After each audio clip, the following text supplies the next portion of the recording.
Hi, this is Rahul Ingle here, stand-up comedian, mimicry artist and entertainer.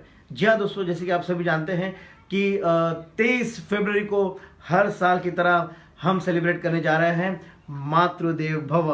जी हाँ, और आर्माइट के इस फंक्शन में मैं आपको आ रहा हूँ आपको एंटरटेन करने के लिए, धमाल मस्ती कराने के लिए और आपसे इंटरेक्शन करने के लिए और आपको गुदगुदाने के लिए, हंसाने के लिए।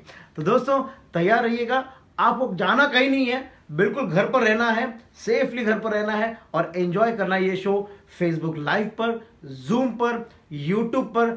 सो be there and we'll enjoy and we'll have fun. So be at your home and be safe and enjoy the show.